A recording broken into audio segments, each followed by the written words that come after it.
The first crack in our marriage wasn't some dramatic fight or tearful confession. It was a fucking receipt. Not even an interesting one. Just a slip of paper from La Maison Blanche, that overpriced French tombstone of a restaurant downtown where the waiters sneer at you for not knowing which fork murders the escargot. I found it crumpled in Joan's gym bag while fixing the zipper sheet accidentally broken. Funny thing about being a contractor, you notice when seams split from being yanked too hard, too fast. Like someone was in a hurry to hide evidence between downward dogs and coconut water. She'd been at yoga 3 nights a week since February. Always came home smelling like lavender spray instead of sweat. I'd almost believed her until that receipt dated last Thursday, Valentine's Day, when I grilled steaks alone because she claimed stomach flu. There's a special kind of violence in recognizing your wife's lipstick stain on a $350 dinner check for 2. Bordeaux wine, oysters, chocolate torte. All the shit she told me gave her migraines. I'm not some naive cuckold. I waited. Watched. Let her think the zipper repair was just another mundane act from her dull, dependable husband. 3 days later, I slit the lining of her favorite Prada purse with a contractor's utility knife, the kind that cuts through drywall like butter. Buried behind a tampon wrapper was another receipt. Not for yoga pants or green juice. A $1,200 charge from the Marriott, dated the night of our 13th anniversary, when she'd come home at dawn clutching CVS allergy pills and a story about consoling her divorced coworker. The kicker? She'd paid with our joint account.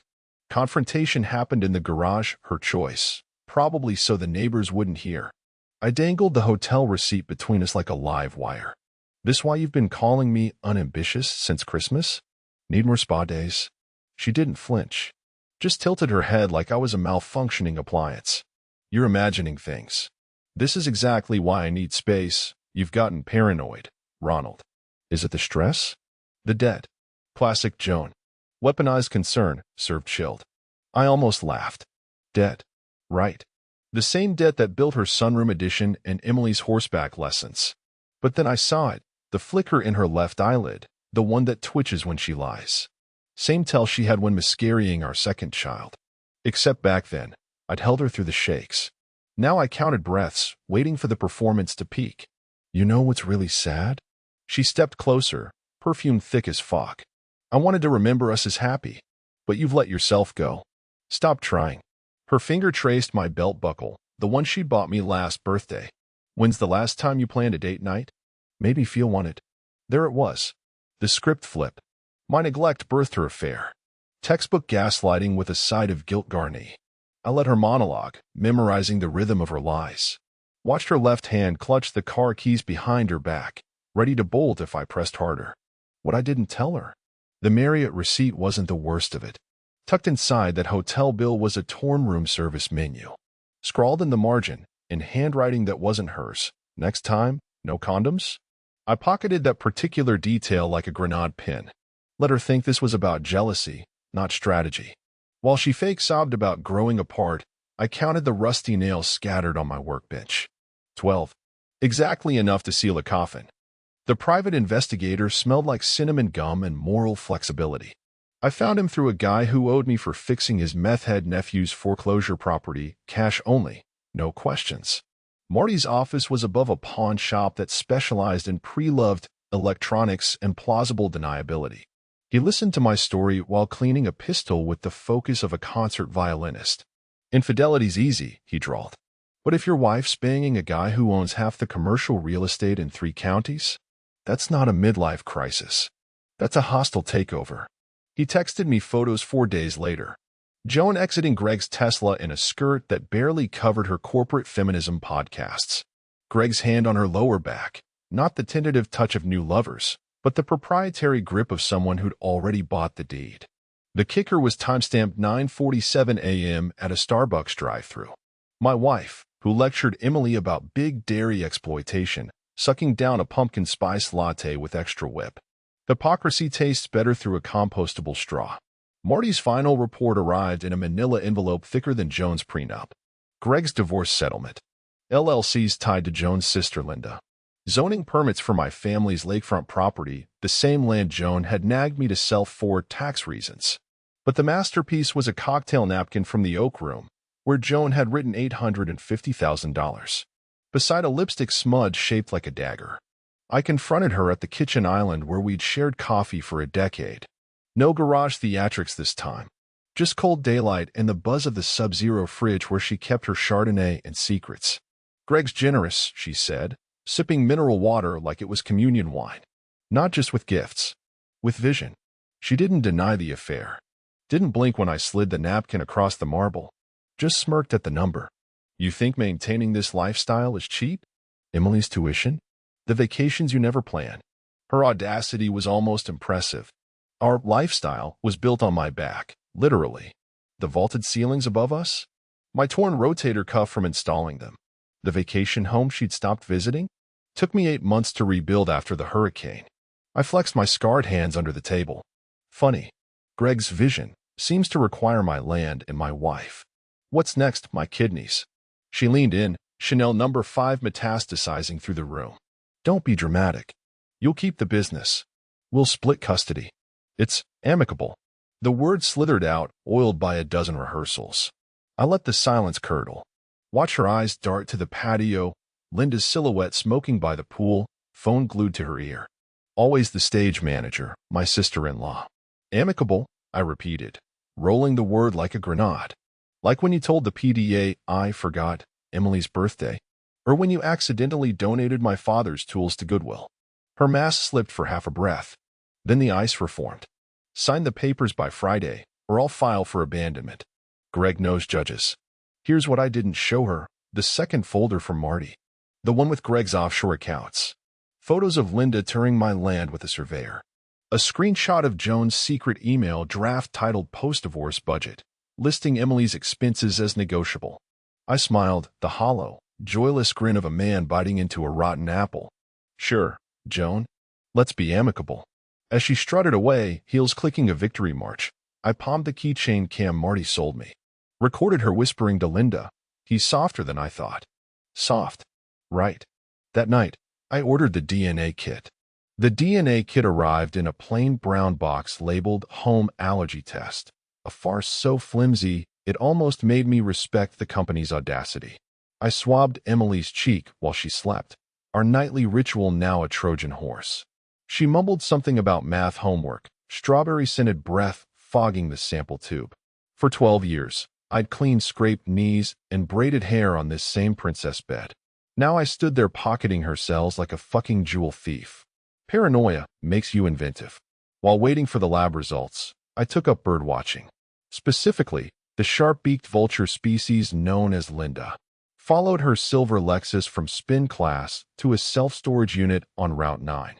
Watched through binoculars as she unloaded boxes of documents into a climate-controlled locker, the kind people rent when they're preserving evidence or expensive wine. Neither boded well. But the real show happened at Greg's downtown office. Linda parked in the underground garage, and I slipped in behind a delivery van, thermal scanner in hand. Contractor's tool for finding studs, perfect for spotting body heat through tinted windows. Their argument bloomed in infrared bursts behind Greg's SUV. Linda's spiky gesticulations. Greg's palms slamming the hood. I caught fractured syllables through the concrete echo chamber. Zoning permits. Ronald stubborn. Emily's tuition. Then Linda's phone lit up. She'd propped it on the dash while reapplying lipstick. Bloody Mary red. Joan's signature shade. The screen flashed a notification. Unknown. Once he's gone, the land is ours. Demolition crew on standby November 15th. I snapped a photo through the thermal scope, pixels bleeding green and orange. The date hit like a sucker punch, 3 days after Joan's deadline for signing the divorce papers. That night, I reverse-engineered their game. Our property, 27 acres of lakefront timber my grandfather logged by hand, sits on newly designated resort corridor land. Greg's company had been buying up adjacent plots for months. But the kicker? County records showed Linda had filed a quiet title claim last week, arguing ancestral rights through Joan's marriage to me. A legal Hail Mary that only works if I'm not around to contest it. Death or disappearance. I confronted Joan under the guise of discussing Emily's flu shot. Let her think I'd rolled over when I agreed to meet at Linda's McMansion. Arrived early and planted a voice-activated recorder inside the grandfather clock, The one Linda bought at my auction last year after accidentally outbidding me. Their whispers coiled through the mahogany panels. You need to stop dragging your heels, Linda hissed. Greg's investors want shovels and dirt by Thanksgiving. Joan's lighter flicked. I'm handling it. The DNA doesn't matter. Even if he's her father, the land transfer's contingent on marital status, not paternity. Ice clinked. A chair scraped. You're sure the clause holds? Ironclad. Dad's estate lawyer drafted it when you married. Ronald's too sentimental to have checked. True enough. I'd skimmed the prenup hungover at 23, more focused on Joan's laugh than legalese. Now her laughter was a weapon, and the joke was my dead father-in-law's posthumous real estate coup. I left before they spotted me, but not before swiping Linda's lucky golf ball from her office, a Titleist Pro V1 with Greg's company logo. Found it months later in my toolbox, coated in sawdust like a relic. At the time, I just needed something to hurl into the lake. It sank with barely a ripple. The DNA results arrived the next morning. I left the envelope unopened on my dashboard for 6 hours, staring at it between roofing jobs. When I finally tore the seal, the sun had bleached the paper almost translucent. Probability of paternity, 0%. A fucking asteroid couldn't have cratered me harder. I drove to Joan's house blind, running 2 red lights. Braked hard when I saw Linda's Lexus in the driveway. Pressed my forehead to the steering wheel until the horn blared, then slunk around back. Through the kitchen window, I watched Linda force a script into Joan's trembling hands. Tell the judge he pushed you. Say he drinks. Whatever sticks. Joan's reflection rippled in the toaster. And Emily? She adapts. Kids do. I vomited in the azaleas. The DNA report fluttered against my dashboard like a trapped moth as I fishtailed into Joan's neighborhood. My hands shook so violently the steering wheel pulsed like a live wire. 12 years of bedtime stories and skinned, knees dissolved into chemical percentages. I'd almost rammed Linda's Lexus before my contractor instincts kicked in, muscle memory overriding madness. Parked 2 houses down, grabbed my thermal camera from the tool chest. Their voices leaked through Joan's bathroom vent, the one I'd installed last summer when she complained about mildew. Linda's nasal tone cut through the exhaust fan's whir. The emotional abandonment angle's gold. Judges eat that checked-out dad shit with a spoon. I scaled the side trellis, drywall screws biting my palms. Peered through the high bathroom window they never locked. Joan sat on the edge of the tub, shredding a tissue. Linda paced like a parole officer, waving a notarized-looking document. File the restraining order Monday, Linda barked. Say he threatened Emily. We've got the texts. What text? Joan's voice cracked. Linda smirked, tapping her phone. A robotic female voice recited. If you take my daughter, I'll burn it all down. My voice, but warped, probably spliced from voicemails. Clever bitch. Joan blanched. He'd never. He will when he sees this. Linda tossed her a manila envelope. Inside, photoshopped images of my truck parked outside a known meth house, timestamped during Emily's dance recital. My face grafted onto some tweaker's body. Backup plans already in motion. Greg's got a guy who will find your gun in Ronald's toolbox. I nearly gagged. The .38 she'd bought for protection last year. The one that vanished after our fight about school lockdown drills. Joan stared at her reflection in the faucet. What if he fights back? Linda crouched, manicured claws gripping Joan's shoulders. Then we play the final card. Remember the accident at his worksite last June? The blood drained from my face. That collapsed scaffolding. Investigation ruled it faulty equipment. But Linda's brother-in-law had been the safety inspector. One call to OSHA. Linda purred. Suddenly, Ronald's not just an unfit father. He's a criminal contractor with a history of negligence. Loses his license. His business. Then we take Emily. The rage curdled into something colder. Sharper. I cataloged details like measuring a demolition site. Linda's left earlobe twitching. Joan's nervous habit of twisting her wedding band. Still wearing it. The sentimental hypocrite. My phone silently recorded through the vent slats. As Linda left, I spotted the piece de resistance in her open briefcase. A Ziploc bag containing my missing socket wrench and strands of synthetic blonde hair. Plantable evidence. Classic. I waited until their cars vanished, then jimmied the basement lock with a putty knife. Headed straight for the HVAC system I'd installed. Knew every access panel. Inside the air return duct, I found Linda's insurance policy. A burner phone taped behind the filter, texts coordinating with Greg's demolition crew. But the real prize was the safe behind Joan's shoe rack. Combination? Emily's birthday plus the year we married. The contents made me laugh. A choked, soundless thing. Divorce papers backdated 6 months. Forged couples therapy records. And a birthday card I'd written Emily last year. Altered to read, "You're the only good thing in this prison of a life." I left everything intact, but added my own flair. Micro cameras in the smoke detectors. A GPS tracker on Linda's Lexus. Took Polaroids of their evidence stash using the vintage camera Emily gifted me last Father's Day. Poetic fucking justice. As I slid the DNA report under Joan's pillow, where she'd find it after her next romp with Greg, my hands stayed steady. The tremors had migrated south, settling in my gut as a low, perpetual hum. They wanted a war fought with lies and paperwork. Fine. I'd bury them in blueprints. The financial ruin began with a forged lien notice taped to my office door, crinkled parchment paper from Emily's art supplies, stamped with an official-looking seal I'd carved from a wine cork. $287,000 owed in back taxes, screamed the headline, complete with bullet points about imminent foreclosure.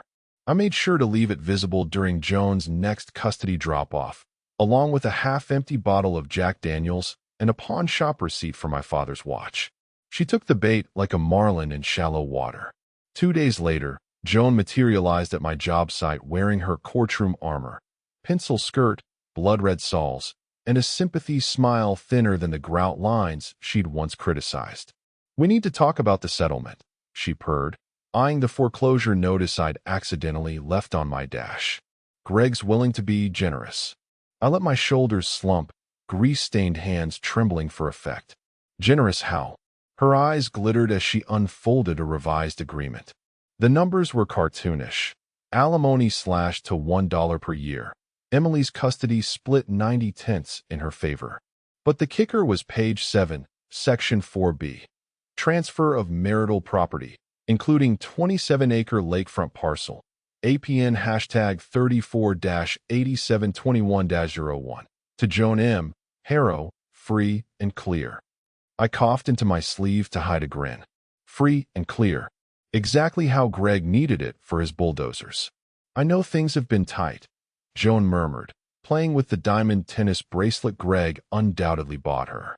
"This way, you keep the business. No messy bankruptcy." I stared at the fake lien notice blowing across the parking lot. "And Emily? She'll understand when she's older.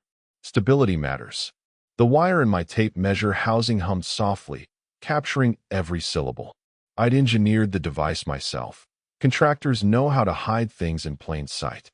While Joan prattled about fresh starts, I focused on the real show. Linda's Mercedes idling at the street corner, her silhouette tense behind polarized glass. "What's the catch?" I rasped, pouring stale coffee into a cracked mug. Joan leaned in, her perfume clashing with the sawdust. "Sign by Friday, and Greg's prepared to cover your tax issues." She paused, savoring the lie. As a gesture of goodwill, I let the silence stretch, watching a bead of sweat trickle from her hairline. 12 years of marriage taught me her guesswork. She'd assume my hesitation was pride, not strategy. "Okay," I whispered, shoulders collapsing. "But Emily stays with me weekends." Her exhale fogged the contract. "Of course."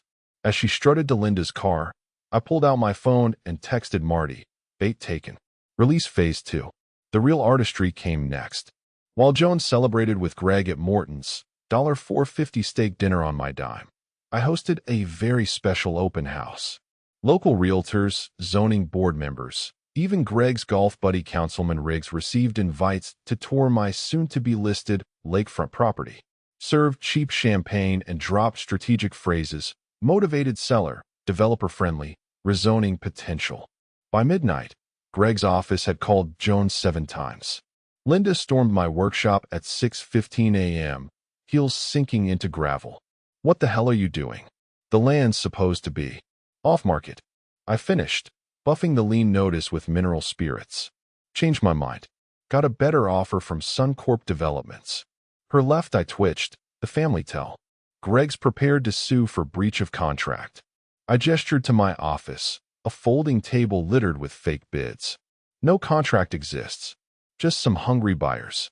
Leaned closer, gasoline and righteous spite on my breath. Tell Greg his $850,000 napkin math won't cut it. I've got cash offers triple that. The beauty was, I didn't need buyers, just the illusion of competition. Let Greg's investor cronies panic. Watch Joan scramble as her exit strategy crumbled. She called me that evening, voice honey-laced with arsenic. Ronald, sweetheart, maybe we rush things. Let's discuss. I hung up, smiling at the signed contract displayed behind glass. A prop I'd notarized using Emily's bubblegum sticker kit. The DNA envelope waited in my safe, but this was sweeter. Let them choke on their own greed. The blueprint was the smoking gun, literally. Buried in Greg's 2013 bankruptcy filings for a failed strip mall project, I found surveyor stamps that didn't match the county's records. The kind of discrepancy that gets contractors killed if they're not careful. Took me 3 sleepless nights cross-referencing with my laser level and GIS maps to spot it.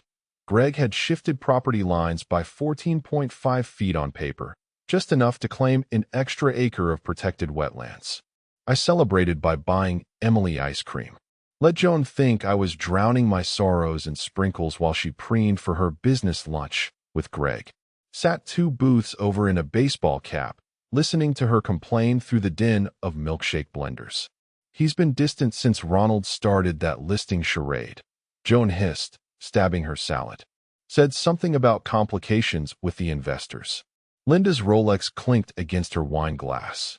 Greg's got a history of cold feet. Remember the Tampa deal? My spoon froze mid-sprinkle. Tampa, where Greg's former partner wound up with a shattered kneecap after backing out of a casino project. Marty's dossier had photos, grainy surveillance shots of a man who looked suspiciously like Linda's yoga instructor, leaving the hospital parking lot. That night, I became a forger. Used the blueprint projector in my workshop to recreate Greg's fraudulent survey maps, down to the coffee stains. Added my own flair, a tiny embossed scorpion in the corner, the same symbol tattooed on his ex-partner's neck. Packaged it with a note written in backward slanting block letters. Tampa remembers. So does OSHA. Next time, aim higher. Mailed it from a truck stop outside Greg's gated community. Let the security cameras catch a glimpse of a hooded figure with my build. Then ducked into the restroom and emerged wearing a fat suit and limp, padding my jeans with contractor insulation.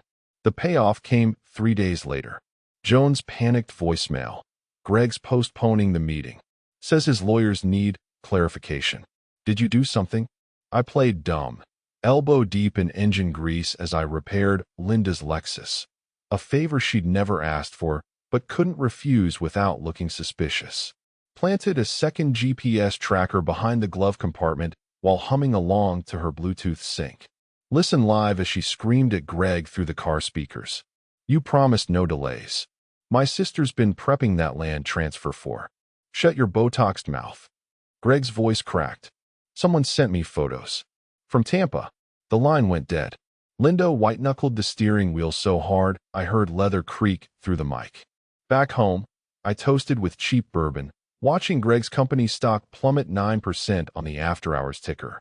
The real masterpiece was yet to come. Tomorrow's anonymous tip to the EPA about those protected wetlands, complete with Greg's forged surveys. But revenge, I'd learned, tastes best served in courses. While Joan scrambled to reschedule her victory lap, I took Emily camping on the disputed land. Taught her to spot poison ivy and read property markers, skills she'd need when inheriting this scorched earth. As she roasted marshmallows, I scattered iron filings around our perimeter.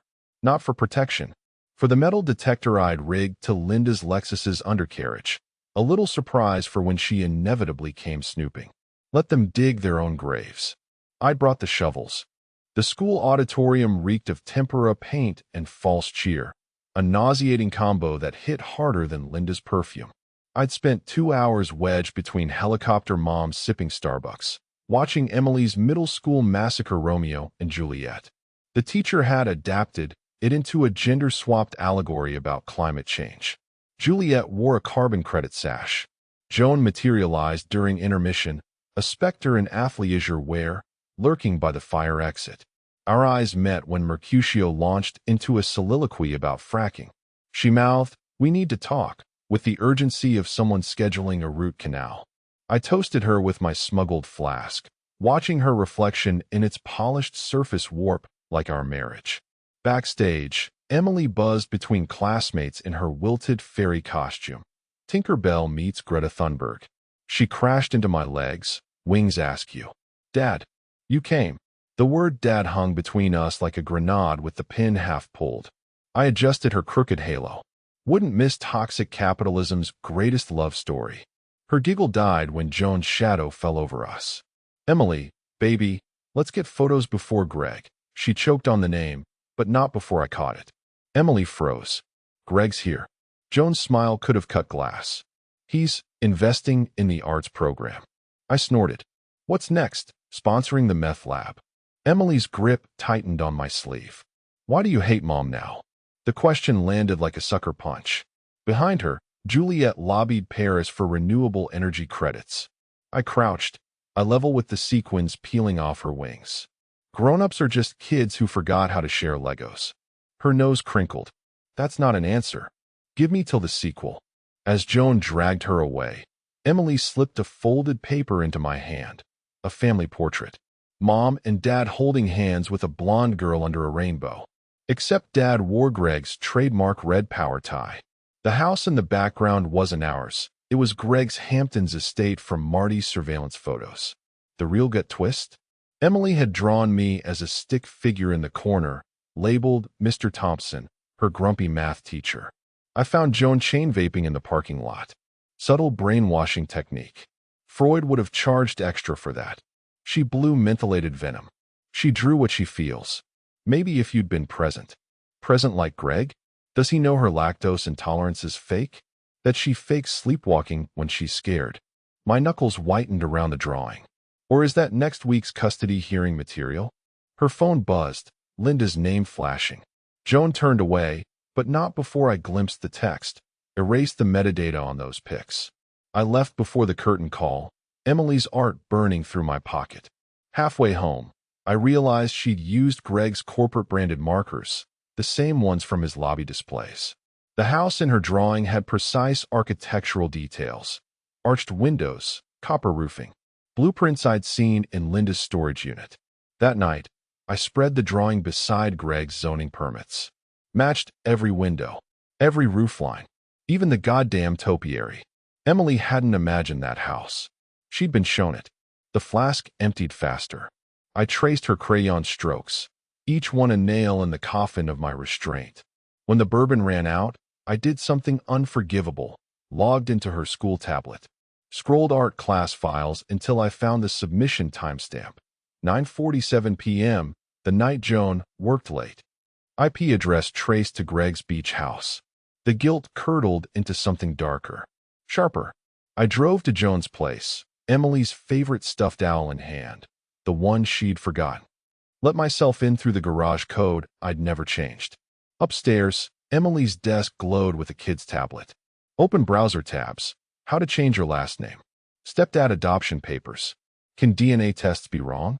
In her trash folder, a voice memo. Joan's voice, honeyed and false. "Remember, baby, grown-ups sometimes lie to protect you. Like how daddy's going away to get better." Emily's whisper. "But what if he doesn't?" A pause. Greg's baritone. "Then we'll be your real family." The owl tumbled from my hands.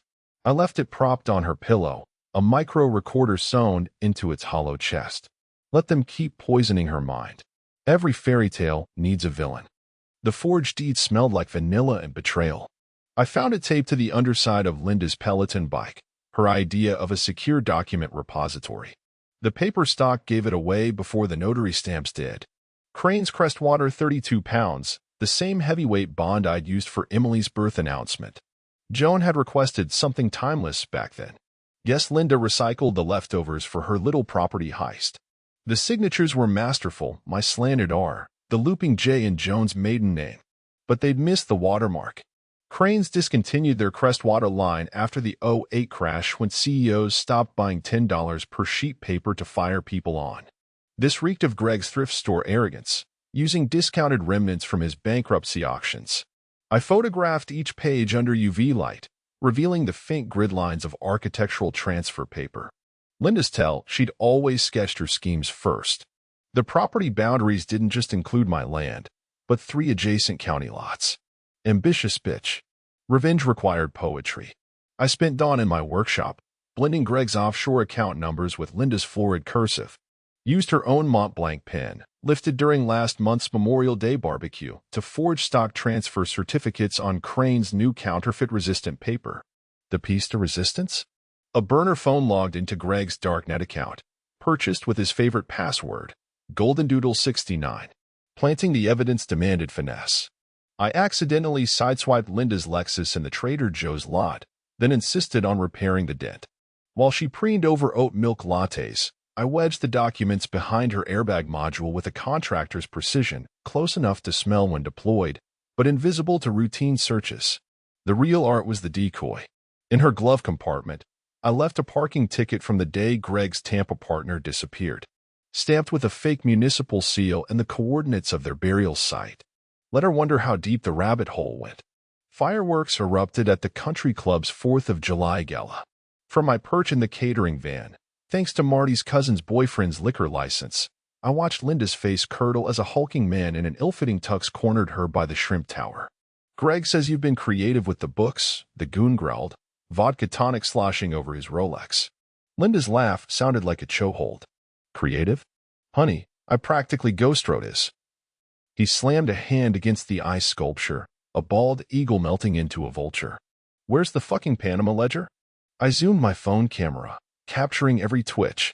The moment Linda realized the documents in her glove compartment weren't just for show. Her Botox held, but her left pinky spasmed against her clutch, the same finger she'd broken forging my signature on Emily's permission slips. Tell Greg to check his safe, she hissed, retreating into a cloud of cigar smoke. He didn't follow. Just texted someone, probably Greg, before storming out. I'd later find his rental car keyed with the word liar, Linda's signature move. Back home, I celebrated with Emily's abandoned popsicles and a live feed from Linda's dashcam. Watched her speed dial Greg 17 times, each attempt met with voicemail. At 2:47 a.m., she parked outside his mansion, only to find moving vans carting out antique armoires and a terrified intern clutching a shredder. The kicker? Greg's security footage, accessed through the burner phone's back door, showed him burning documents in the pool house fireplace, including the forged deed. Linda's scream carried through her car speakers. You cowardly son of a... I muted her, focusing on the real prize, the metadata from Greg's shredder. Turns out sensitive documents taste like confetti when pulped with margarita mix. Emily's drawing fluttered on the fridge, held by a magnet from the Lakefront Properties original survey. I traced the boundary lines, imagining Linda's face when she realized, too late, that revenge isn't a transaction. It's a demolition. The invitation arrived embossed on paper so thick it could have stopped a bullet. Joan's loopy cursive screamed couples therapy victim. Closure underlined twice. Mutual respect, in air quotes only I could hear. She'd sealed it with Greg's corporate wax stamp, a lion devouring a lamb. Classy. I RSVP'd in blood-red Sharpie on a Denny's napkin, bringing dessert. Linda intercepted me at the mansion's gate, her sequin dress catching security lights like a disco ball. You look functional, she sneered, eyeing my thrift store suit. The same one I'd worn to bury her father. And you look like a Vegas chandelier. I adjusted the DNA envelope in my breast pocket, its corner aligned with the bullet scar under my ribs. Where's the happy couple? Off measuring my land for guillotines. She blocked the path, Chanel No. 5 warring with my Old Spice. Sign the amended papers tonight, and Emily keeps her college fund. Generous. I flicked a beetle off her shoulder. Does that fund cover therapy when she learns Greg's her daddy? Linda's smile didn't slip, but her earlobe did. The Botoxed skin around her left ear pulsed, a tell she'd inherited from Joan. Behind us, a 20-something in a too-tight blazer hovered with a clipboard. Greg's assistant. Mr. Harrow? The kid's voice cracked. Mr. Whitlock requests you avoid inflammatory topics tonight. I leaned in, spotting the fresh hickey under his collar.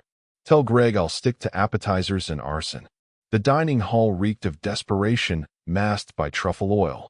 Joan sat framed by floor-to-ceiling windows. The lakefront property spread behind her like a taunt.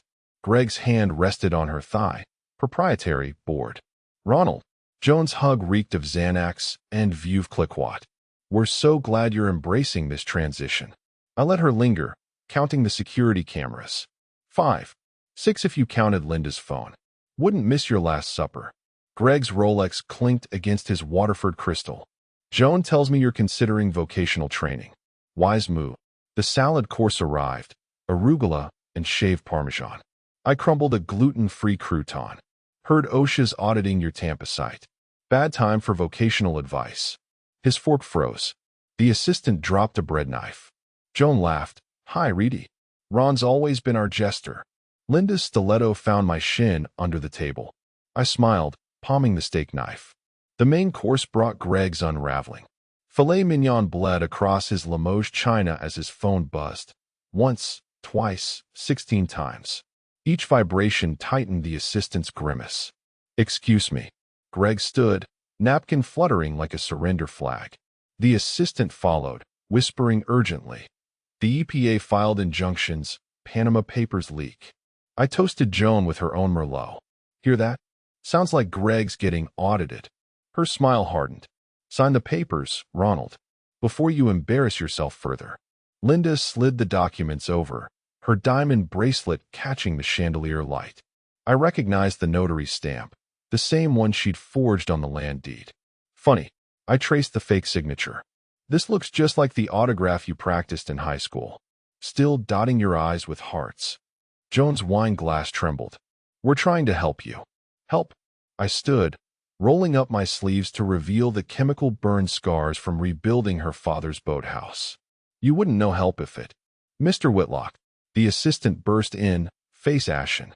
The SEC's freezing accounts. They found. Greg's roar shook the Venetian glass. Not. Now. I waited until his spittle hit the petit fours before standing. The DNA envelope stuck to my sweaty palm. 12 years of bedtime stories. 6 months of lies. One truth sharper than any knife. Desserts served. Outside, thunder cracked. Not from the cloudless sky, but from the demolition charges I'd planted in Greg's dry lake bed. The first salvo in a war they'd mistaken for surrender. Linda's scream harmonized with the mansion's security alarms. Joan lunged for the envelope. Greg fumbled with a panic button. And I savored the schadenfreude souffle. The engagement ring wasn't just ostentatious, it was a middle finger dipped in diamonds. 5 carats minimum, set in platinum so polished I could see my own warped reflection in its facets. Joan waved her left hand like a metronome throughout the soup course, ensuring the stone caught every chandelier beam. I counted 7 flashes before Greg's lobster bisque arrived. Custom designed, Joan purred, rotating her finger so the prong scraped her water glass. Greg's jeweler sourced the center stone from the same mine as Grace Kelly's necklace. I nodded along, noting the slight discoloration near the band's underside, cheap rhodium plating already wearing thin. Greg's mine was likely a Vegas pawn shop. But I played my part, widening my eyes like a rube at a magic show. Must have cost more than my pickup truck. Greg smirked, loosening his tie to reveal hives crawling up his neck. Investments in beauty always pay dividends, Ronald. The real beauty was the RFID chip I'd embedded in the ring's appraisal papers last week, now pinging location data to Marty's burner phone every time Joan entered Greg's office safe. But I kept that gem to myself, opting instead to compliment the hors d'oeuvres. Linda watched me through her third martini, thumb jabbing her phone screen like it owed her money. You're taking this well, she muttered. Taking what? I asked innocently, sawing into a dry-aged steak that probably cost more than Emily's braces. Joan's right. I've been stagnant. Greg's expansionist approach is inspiring. Joan preened, mistaking my venom for surrender. See? Maturity looks good on you. The moment crystallized when Greg's phone buzzed, a custom ringtone blaring, "We are the champions." He excused himself, but not before I glimpsed the caller ID. Securities litigation. Linda's stiletto found my shin under the table. "What did you do?" I dabbed my mouth with a linen napkin, hiding the tremor of anticipation. "Last I checked, falsifying mineral certificates wasn't my specialty." Her breath hitched. The mineral certificates, forged documents I'd slipped into Greg's offshore mining portfolio, proving his African diamond investments were actually lab-grown cubic zirconia. A nuclear option for his reputation. Through the hallway's cracked door, Greg's voice escalated. "What do you mean the authentication failed? Those certificates were notarized." I leaned back, savoring the way Joan's ring suddenly seemed to dim. "You know what's funny? Real diamonds conduct heat." I reached across the table, brushing the stone with my callous thumb. Joan flinched. "This one's ice cold. Must be the clarity." Linda's phone clattered to her plate, screen displaying breaking news. Whitlock Development sued for $850 million fraud. The chagrin reflected in her widened pupils. Greg stormed back in, face mottled like spoiled meat. "We need to reschedule." "But the creme brulee," I protested, channeling Emily's theater camp dramatics. "Joan loves torched sugar." As the waiter arrived with dessert, I triggered the emergency lights using the mansion's smart home app, the same one I'd hacked through their vulnerable Wi-Fi during the salad course. Strobe effects bathed Joan's ring in jagged light, revealing the telltale rainbow glitter of synthetic stones. "Power surge," I shrugged, licking caramelized bitterness off my spoon. "Happens when you overload circuits." Greg's phone rang again. He silenced it, but not before we all heard his lawyer's panicked voicemail. "They're seizing the Panama assets." Joan stared at her dessert, the engagement ring's shadow stretching across the tablecloth like a noose. Linda vomited violently into her clutch. "And me?" I requested a doggy bag for Emily. The champagne flute shattered before I even raised it. Joan's nervous twitch sent crystal shards skittering across Greg's Persian rug, a fitting metaphor for their glass house. I salvaged a surviving coupe from the sideboard, the same one I'd watched Greg fondle his intern against during Marty's surveillance footage. "To new beginnings," I toasted, watching Joan's diamond throw fractured light across her clenched jaw. "May your lies be half as creative as your alibis." Greg's laughter boomed hollow. "Always the comedian, Ron. Should have taken that Vegas gig I offered." The DNA envelope slithered across the table, corner catching on Joan's bread plate. She recoiled like it was anthrax. "What's this?" "More foreclosure notices." "Open it," I purred. "It's a family heirloom." Linda lunged, but Greg was faster. His sausage fingers tore the seal, scattering pages like confetti. The lab's embossed header caught the light first. Then the conclusion, probability of paternity 0%. Joan's wineglass bled Merlot across the tablecloth. This is fake.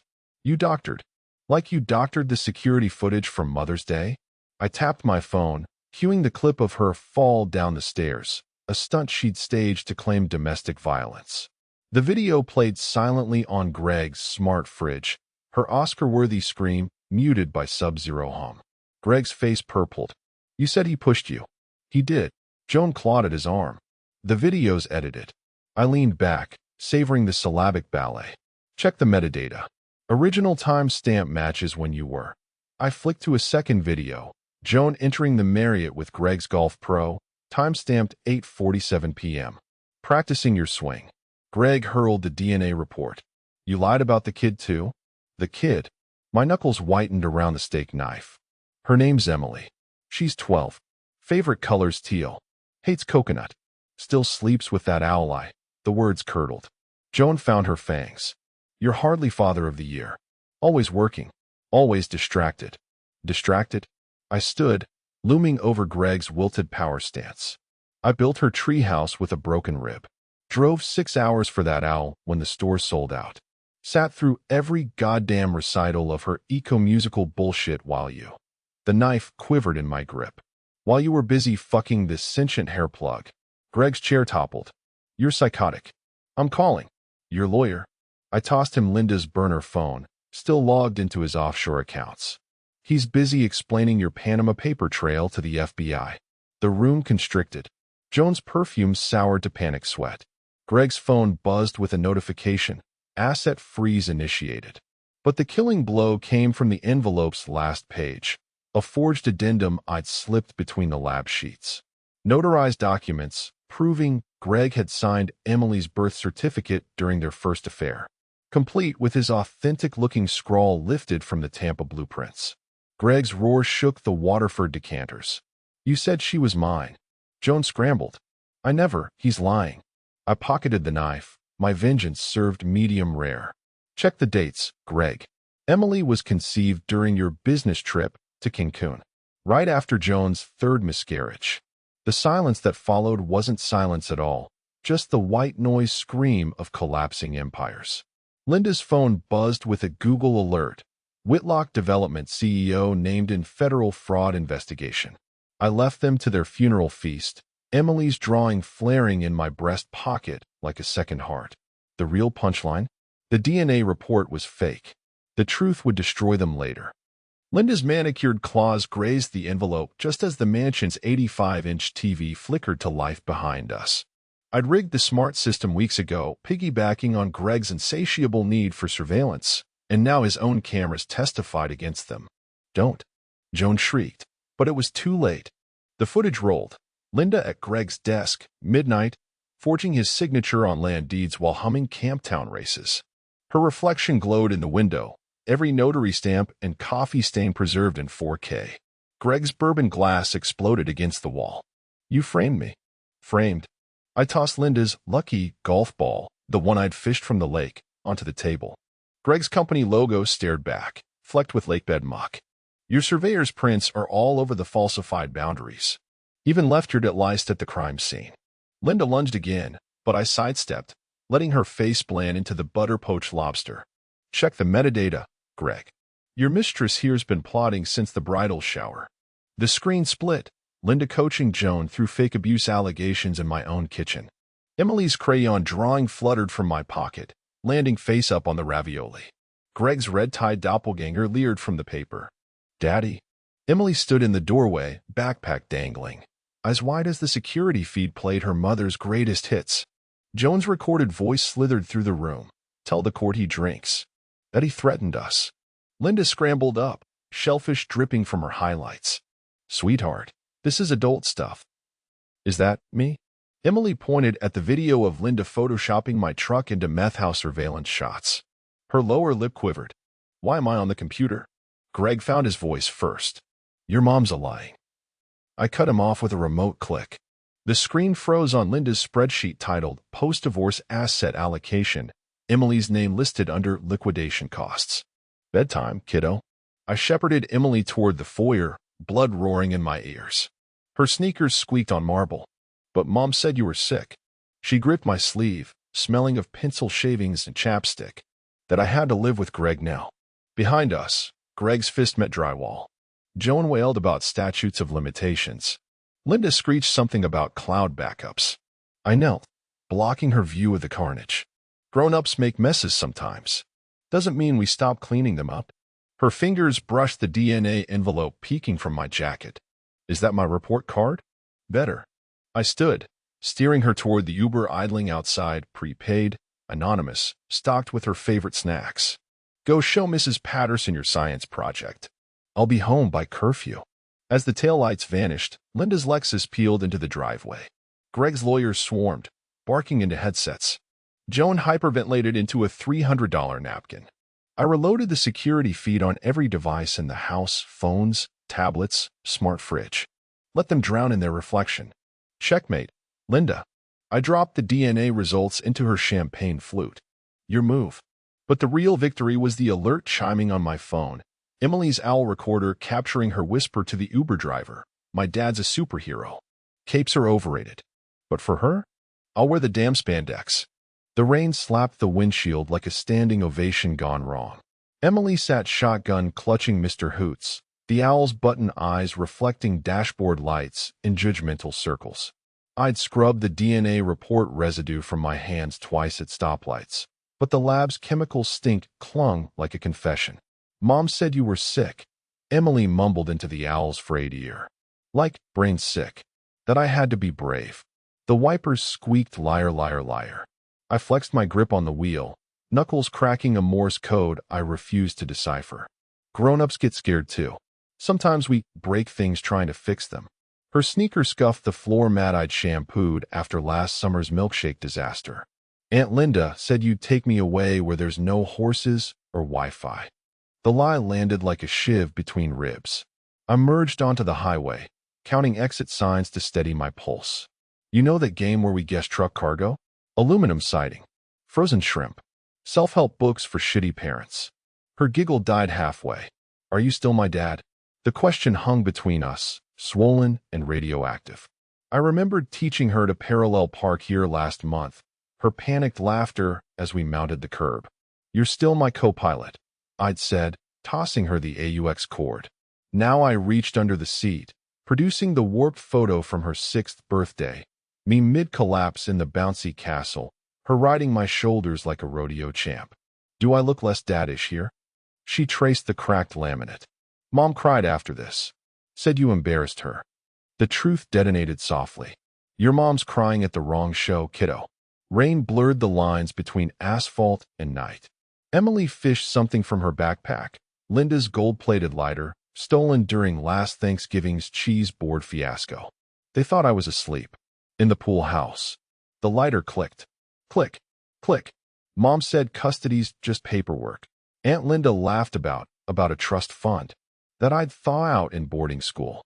The engine roared as my foot slipped. Emily's knees bumped the glove box.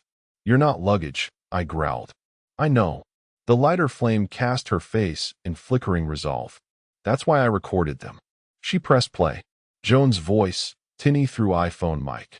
Once the land sells, we'll reassess. Kids bounce back. Linda's chuckle. Like your trampoline tits after implants. The file timestamp glowed, October 12th. The night I'd forgotten parent-teacher conferences. Emily killed the recording. You're still my dad. Even if. The unspoken you're not hung like a phantom limb. I took the backroads home, past the elementary school where I'd fixed the jungle gym after her first fall. Every swing chain I'd welded. Every splinter sanded. Biology's a sketch, I said finally. You want dinosaurs? I'll dig. Want stars? I'll rig a planetarium in the living room. But if you need, the words curdled. If you want Greg. Greg smells like golf and lies. She shoved the lighter into the AC vent. His pool has rules. Our driveway materialized through the downpour. I killed the engine, listening to rain pummel the truck's rusted roof. You're stuck with me, kid. Her door slammed. Duh. Through the kitchen window, I watched her microwave pizza rolls, 2 plates, extra ketchup. My hands found the land deeds in my jacket, creased from desperate clutching. Emily's voice carried through the screen door. Still burnt them. The smell of charred cheese and forgiveness. I texted Marty, burn the offshore accounts. Let the flames rise. Joan cornered me at Emily's orthodontist appointment, reeking of airport vodka and expired privilege. Her knockoff Hermes bag bulged with cash-stuffed envelopes bearing Greg's embossed logo, the lion now toothless. Name your price, she hissed by the fluoride rinse station, pupils dilated from whatever Xanax cocktail Linda had brewed. The DNA lie dies here. I pocketed my phone, still recording. Tempting. But I've developed a taste for truth. Her manicured nail jabbed my sternum. Greg's ruined. The land's worthless. What more do you want? The answer arrived via text, a photo from Marty. Front page of the Business Times, Whitlock Development sued by rival firm over forged deeds. Greg's face pixelated in mid-snarl. I showed Joan. Dessert. Her mask cracked. You'll destroy Emily too. Emily's at chess club. I nodded toward the waiting room TV where News 9 played Linda's pool house confession on loop. Learning strategy. Joan's phone rang, unknown number. She declined, but not before I glimpsed the caller ID. Channel 7 investigates. They're circling, I murmured, adjusting the framed photo of Emily's first toothless grin. Funny how quick vultures abandon a corpse. She lunged, but her Louboutins caught the dental chair wheels. The cash spilled, stacks of crisp hundreds with Greg's offshore account numbers sharpened on the bands. Clever girl. Trying to frame me for bribery. I kicked a stack toward the hygienist's gaping assistant. Tip jars looking light. Later, at the job site, I rigged a projector to Greg's office building. That night, His glass tower became a cinema of shame, security footage of Linda forging deeds, Joan's myriad escapades, the DNA results blown up 10 stories tall. Drone footage shows his investors fleeing like roaches under light. Emily called as the police swarmed Joan's McMansion. Aunt Linda's trending on TikTok. I muted the helicopter news chopper overhead. Bad. Worse. They found her OnlyFans. The piece de resistance arrived via FedEx. Joan's diamond ring, returned in a box lined with the DNA report. Included, a flash drive of Greg's offshore transactions, mailed anonymously to his ex-wife's divorce attorney. But the real art was the letter. On Joan's monogram stationery, I typed, "The truth doesn't set you free. It buries you. P.S. Emily prefers moissanite. Let the vultures feast." Linda materialized at dawn, her Escalade plowing through my job site fence like the Kool-Aid man on a coke bench. She traded power suits for stained yoga pants, her lucky diamond necklace, Greg's 10th anniversary gag gift, jittering against hollowed collarbones. You think you've won? She brandished a custody modification petition, Emily's name smeared in coffee stains. The court will hear how you manipulated her. Gaslighting. Parental alienation. I revved the skid steer, drowning her diatribe. Let the security cameras roll. She's terrified of you. Linda's scream cut through diesel fumes. She hurled a binder, photoshopped images of Emily bruised, my face grafted onto a mugshot. Sign the retraction, or I'll bury you in lawsuits. I killed the engine, tossing her a USB drive shaped like Emily's forgotten Tamagotchi. Press play. Her thumbprint unlocked the file, security footage from the Alcam. Linda's own voice boomed. Plant the Adderall in his toolbox. Say he deals. Emily's sleepy whisper. Aunt Linda? The necklace chain snapped. Diamonds skittered into gravel as Linda's alibi crumbled. Clever toy, I mused, grinding a solitaire under my boot. Captures 4K and fingerprints. She lunged, but her heel caught the petition pages. I let her flail, savoring the text alert from Joan's lawyer, case dismissed with prejudice.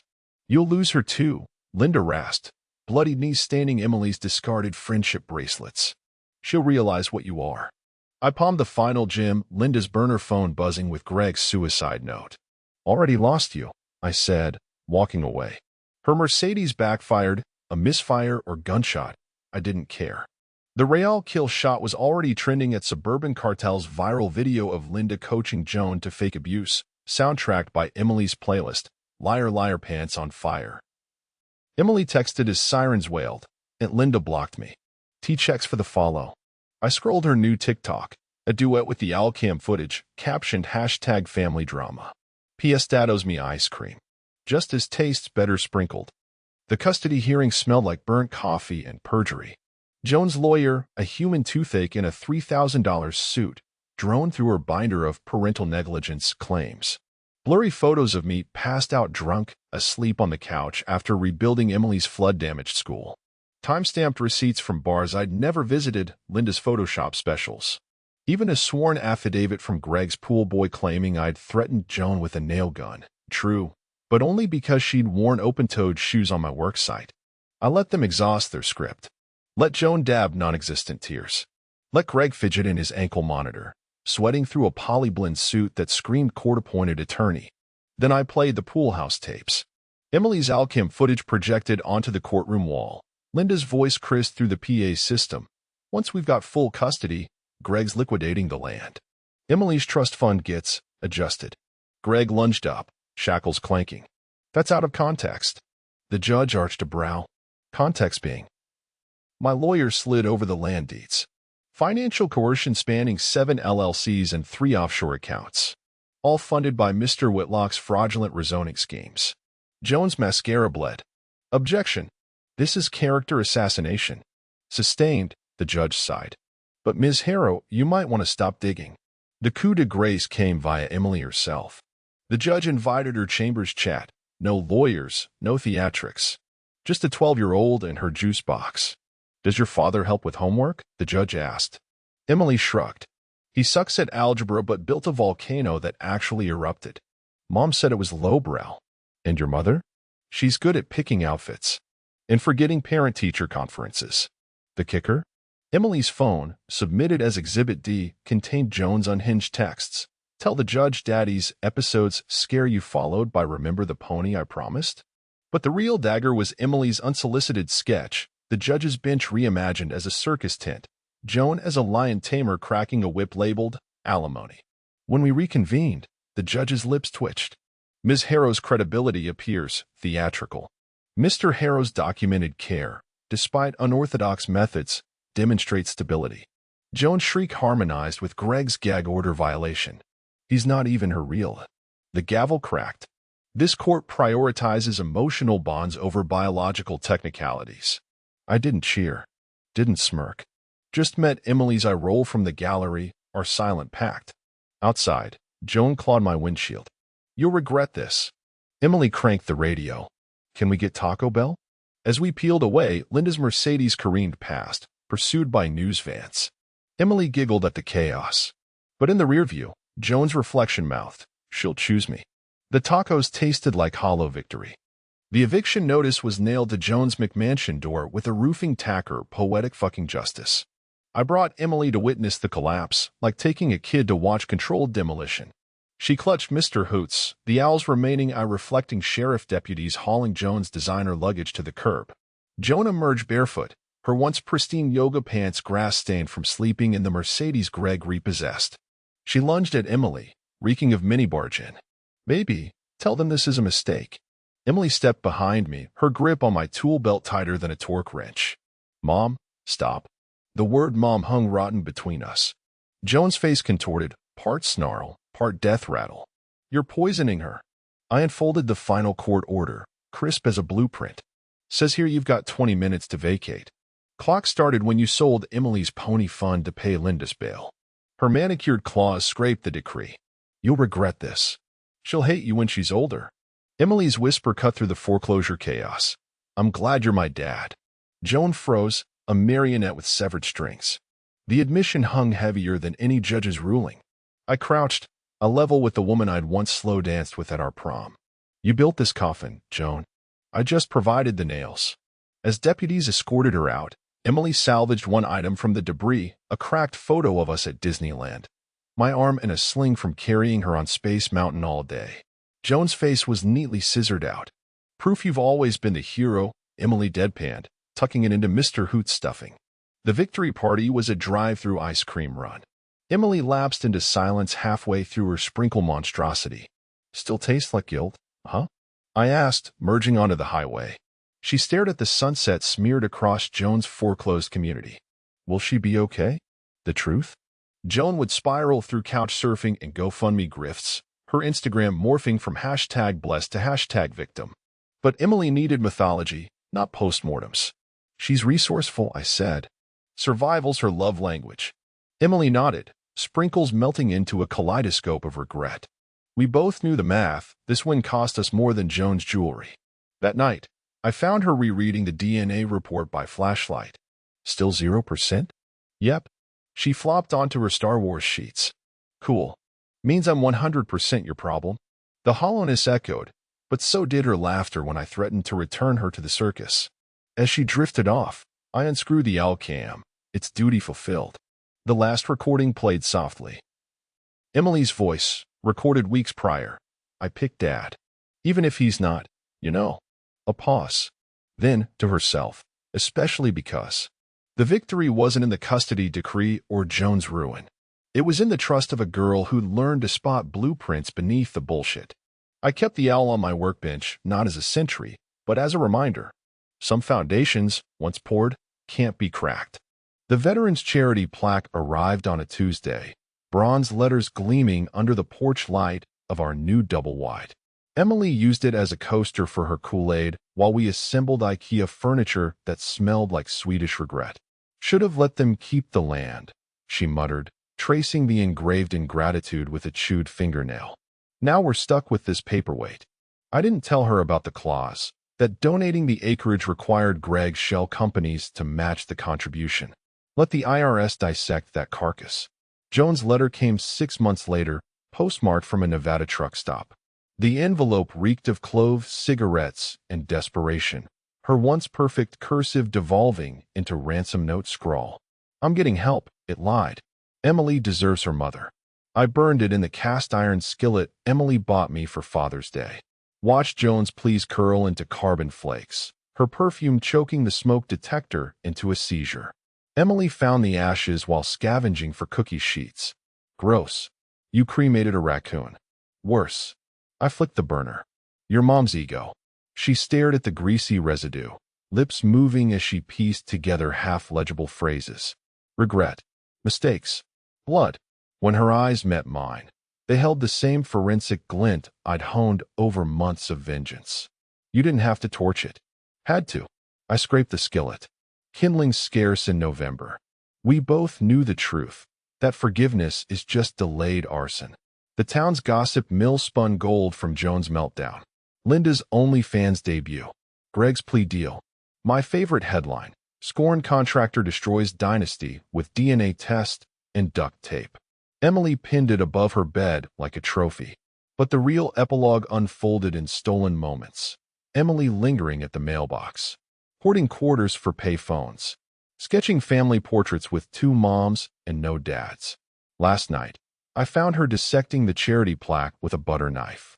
What's the point? She demanded, chipping at the bronze. We're still here. They're still there.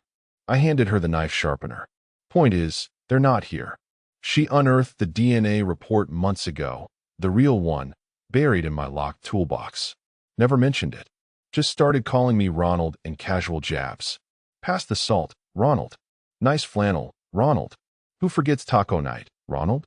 The final test came at the veterans' ribbon cutting.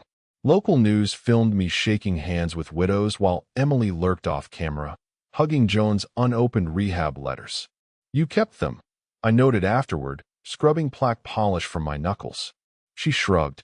Evidence. We both knew she'd read them. Knew she'd traced the smudged ink where Joan's tears fell. Knew the exact weight of hope in a stamped envelope.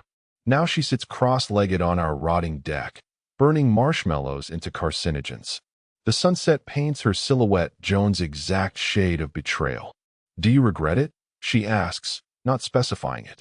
The DNA test. The land. The funeral pyre of her childhood.